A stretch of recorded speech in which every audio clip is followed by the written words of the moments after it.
حضرت بیدم فرماتے ہیں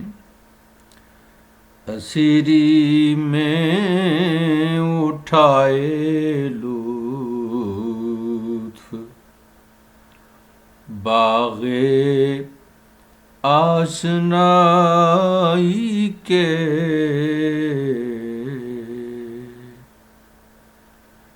اسیری میں اٹھائے لطف باغ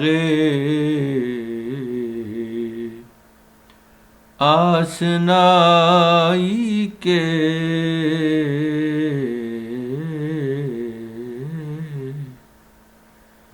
رہائی کے تصور میں مزے لوٹے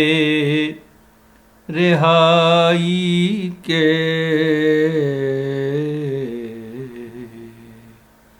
دوسرا مصرع کتنے کمال کا ہے،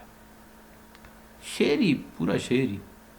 رہائی کے تصور میں مزے لوٹے رہائی کے اسیری میں اٹھائے لطف باغ آشنائی کے۔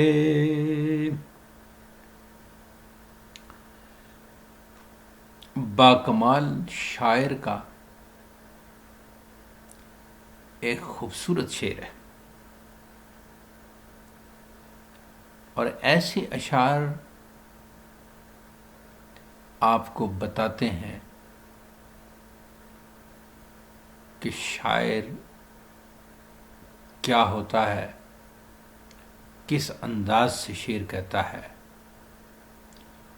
اس کا تخیل، اور پھر تخیل کو لفظوں میں ڈھالنے کا انداز، اور شعر کی مجموعی شکل، مجموعی تصویر، مجموعی تصویر سے ابھرنے والے مختلف نقوش، یہ جہاں اس کی شاعرانہ عظمت کی دلیل ہوتے ہیں، وہیں شعر پڑھنے اور سننے والے کے ذوق کی جلا کا سامان ہوتے ہیں۔ اچھا، اب میں نے کہہ دیا تھا گنگناتے وقت، میں نے کہا تھا کہ دوسرا مصرع کیا مصرع ہے، پھر میں نے کہا پورا شعر ہی باکمال ہے، لیکن جو دوسرا مصرع ہے، رہائی کے تصور میں مزے لوٹے رہائی کے، یعنی رہائی نہیں ملی، اصل مزہ تو رہائی میں ہے، لیکن ہم جو تصور ہے نا رہائی کا، کہ ہمیں رہائی ملے گی، ایک لمحہ اور ایک وقت ایسا آنے والا ہے جس میں ہماری اسیری ختم ہو جائے گی اور ہمیں رہائی میسر آئے گی، یہ جو تصور ہے، اس تصور میں اتنی لذت ہے